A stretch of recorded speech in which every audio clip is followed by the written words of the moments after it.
Hello, my lovely anatomists and physiologists. We are ready to look at the next part of the pathway of the tubular fluid. So remember, we're looking here at our model of our nephron. And so we started out in Bowman's capsule or the glomerular capsule with the process of filtration. And filtration then produced a fluid that's called a filtrate.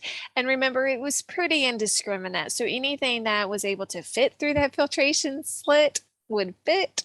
So a whole lot of water, a whole lot of nutrients, a lot of electrolytes, stuff that like we really need to keep in the body actually made its way into the filtrate. And so then we see the fluid entered into our proximal convoluted tubule. And remember, our proximal convoluted tubule, once the fluid is inside, we call it tubular fluid. And it's really the job of the brush border of the proximal convoluted tubule, we can say, to absorb or reabsorb water, reabsorb nutrients, reabsorb electrolytes. Remember, electrolytes is sort of like code for ions, right? And now I'm going to take my highlighter and we're going to trace out for ourselves what we can call the nephron loop or the loop of Henle, loop of Henle or nephron loop. And notice that as I make my way through the nephron loop, we have a portion where fluid is moving down, and we're going to call that our descending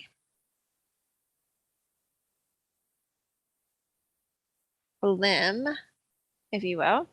And then we have fluid that's moving back up towards the cortex. So the descending limb was carrying us down into the medulla of the kidney, and then the ascending limb is carrying us back kind of toward the cortex. And so we can call it our ascending limb. And then notice that our loop of Henle has an enlarged or thick area, and then it gets like really skinny, and then it gets thick again. So we're going to talk about having some difference here in our loop of Henle. So we'll talk about having a thick and a thin portion. So when we talk about our loop of Henle, we can also call it our nephron loop. And typically we see this having the job, we describe it as regulating the osmolarity, where the term osmolarity is talking about solute concentration. And if you all are not firmly grounded in principles of osmosis, you're going to have a little bit of a struggle here, just to be honest. So make sure that you're reviewing. Let's put up in the corner, osmosis is the movement of water from a dilute solution to a concentrated solution. And let's remind ourselves that when we talk about solvent, we're really, in most cases, talking about water when we're talking about it in this course. And then when we talk about solute, I like to just be so technical and say stuff.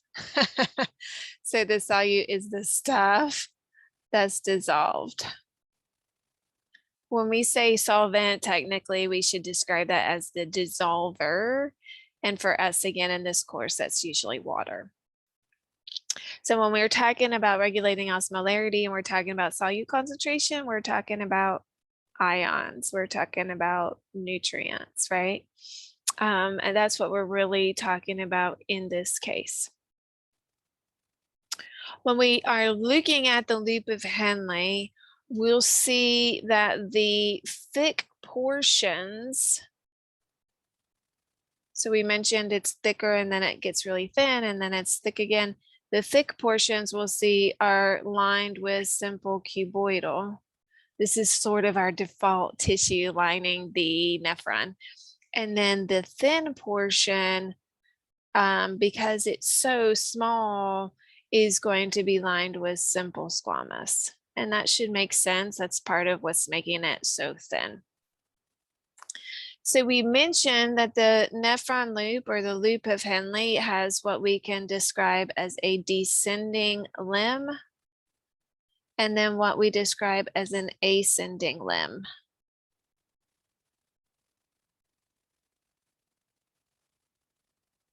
And when we talk about the descending limb, we'll see that it's doing 15%. Let me rephrase. It's also doing what we're going to call obligatory water reabsorption. It's absorbing or reabsorbing approximately 15% of the water that was in that initial filtrate. So we had about 67% of that water reabsorbed at the proximal convoluted tubule. And then we're getting an additional like 15% reabsorbed by the descending limb. When we're talking about the ascending limb, we'll see that it's going to reabsorb electrolytes, specifically sodium ion, chloride ion, and some potassium ion as well. Okay, so let us make a comment also at the, no, let's not do that. Let's take a look at our diagram again. So when we're looking at that descending limb, we want to see water reabsorption happening here. So that means it's leaving the nephron, it's moving into the surrounding tissue.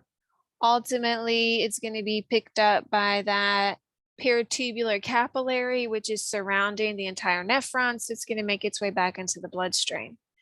As we get toward the very bottom of the nephron loop, you're going to see the fluid inside is going to be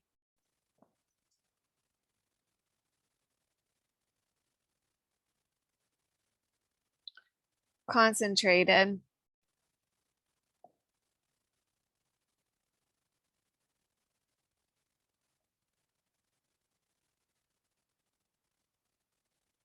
So if a bunch of water has left, the fluid at the base of that limb of loop of Henle is going to be like super concentrated.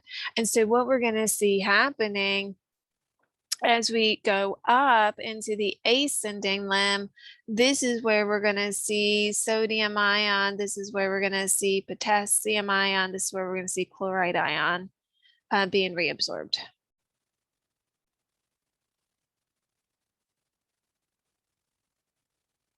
And let's pay attention to this. So they're different, and notice that the fluid is kind of moving like opposite to each other when we look at the ascending versus the descending limb.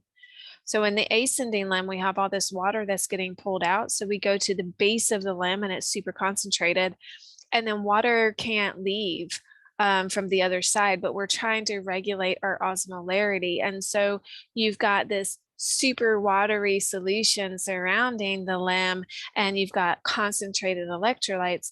So now the electrolytes are going to move by diffusion into that surrounding fluid. So because you have fluid, you have water leaving on one side, and then you have the electrolytes leaving on the other, you've created a system where it's a really effective kind of like pull of the liquid or pull of the electrolytes. So what we do is we describe this relationship here. We describe this relationship of these two limbs by the phrasing counter current multiplier system, or sometimes it's called counter current multiplication. And so what this is saying is, because the fluid is flowing opposite direction, remember you have descending going down and then ascending going up, and then they're side by side each other. And because the descending allows only water to move and the ascending only allows the electrolytes to move, you're establishing the medullary osmotic gradient. And osmotic gradient then is talking about this pool of water. So that by the time you're at the end of the nephron loop and you're ready to move on into the next tube, we'll see like 80% of the water from that original filtrate is reabsorbed by what we can call obligate water reabsorption.